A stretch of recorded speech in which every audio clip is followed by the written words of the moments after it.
But this is day 4 after dual Fraxel laser treatment. And yes, I'm still a little on the pink side, but it's the shedding that is just so utterly satisfying. Now, there's still some spots that are still connected. We don't touch them. We let the skin release them as it sees fit because, again, we didn't go through all this trauma for nothing. So this morning I did the cleanse in the shower because I knew, I know this is going to be the big slough day. It's not going to get rid of everything. You'll see there's definitely on the perimeter, there's some border still that still has some sloughing to go, but that's okay. Like I said before, we don't rush this process. Now, when you're in the shower, I want you to put your cleanser on your face. Again, we're using an oil-based cleanser because we want to soften up all that dead skin cells. You're going to keep your face cloth ridiculously wet, and then you can slowly start adding a wee bit of pressure. If you notice when you're doing something like right here, it's still a little tender for me. So that just means it's a little bit, it's not ready, right? So that's why I'm saying some parts will have the dead skin cells still attached. That's good. That means the skin hasn't kind of gotten to that next stage in that area. So we're just going to let it be. The best thing you can do at this stage is just hydrate, hydrate, hydrate. However, we're still going to do the red light therapy, and we're still going to go ahead and start adding in whatever growth factors you want to use. Again, if your skin is good, so when you touch it, it doesn't feel tender, it's not hot to the touch, you can start using your anti-age system. However, remember, it's the accelerator that has the bakuchiol and the vitamin C within it. So that might be a little too much for your skin. You might want to give it a couple more days, but you are clear to go ahead and start using the serum. Now, the reason why you would want to use one of these two items is simply to, again, help the skin renew itself and heal itself. And of course, plated is absolutely sensational for collagen production, as well as the calcium, but this is more geared towards healing the skin and bringing down the inflammation. But plated is for those of you who need that little extra. You don't need to use both. You just pick one that suits you the best. They're both going to help heal the skin. It's just this is going to be more for aging skin as opposed to this. This can be for skin that's aging, but not like at the point where it's, you know, the face is falling down and you need that extra. And you might go, Natasha, I don't care. I want the extra. Okay, then go to the plated. But the calcium is excellent. So we're going to go ahead and use our Tower 28, our hypochlorous acid. Oh, it helps if I turn it the right way. Again, soaking the skin because this is antibacterial.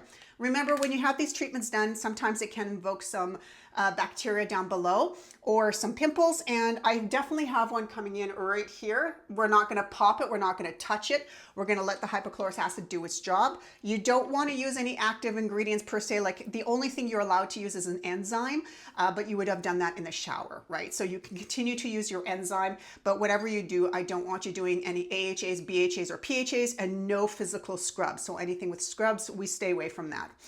All right, let's get into the rest of our skincare. So those of you who are deciding to use the calcium, I love to just drip it onto my forehead. Please don't let the actual dropper touch your skin. It can cause contamination and we don't want that.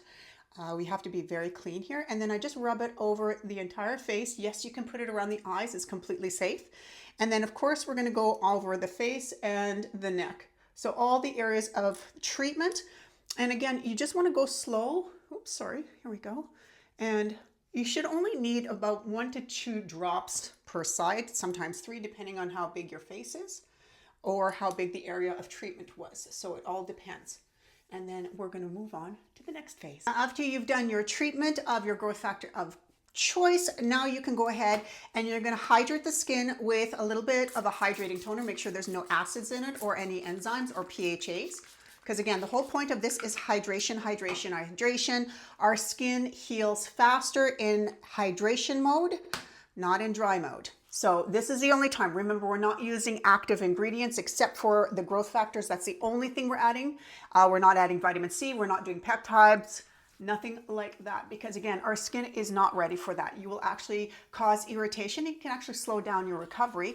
And if you have skin of color, you can actually cause some post-inflammation hyperpigmentation, which we want to avoid by any type of a chemical reaction. So we're just going to hydrate the poo out of this and make sure that our skin is super healthy. And don't forget to invest in a really good barrier cream. The new one from Anti-Age is phenomenal.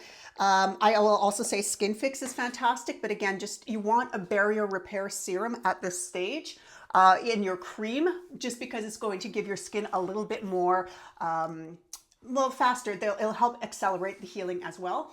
And it's just going to be phenomenal.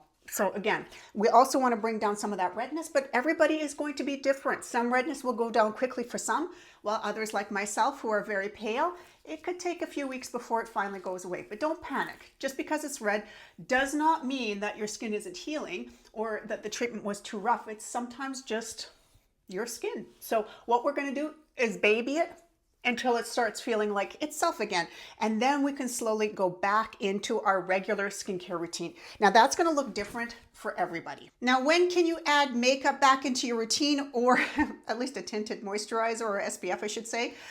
You can start doing that probably around day 4, day 5 is a good time. Again, you still have to avoid the sun because again, it's the radiation of the sun that can actually damage your skin, and we've just done that. So we want to protect our investment. Then the second question I'm going to get is, well, when can I add my actual skincare routine back in? And that's going to be different for everybody.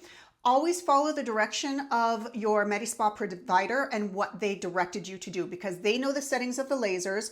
They know exactly what they've done with your skin and how hardy your skin is. Some people can go back to their regular skincare routine within a week or two. Some of us have to wait 3 to 4 weeks. Again, it depends on the intensity and what skincare products you are actually using. However, the rule of thumb is typically after 2 to 3 weeks, you can start putting in tretinoin if that's part of your skincare routine. Usually by week 2, you can start adding, well, I would say not even week 2. I would say week 1, week 2, after week 1, you can start adding in your vitamin C as long as it's not an acid base like L-ascorbic or ascorbic. The Texture Heckle Deckle version is no problem, but you want to stay away from the acid, especially after this. You can start using your peptides after about day 5, day 6, again, as long as there's no irritation to your skin. SPF will have to be mandatory. There's no skipping this stage, and you want to slather the shit out of it on your face because, again, it's your armor, but at the same time, you still want to avoid as much sun. Even if you're driving, you have to avoid it as much as possible. And when it comes to exfoliation, you typically don't want to do any type of exfoliation after the sloughing phase for usually about 3 to 4 weeks, again, depending on your skin sensitivity.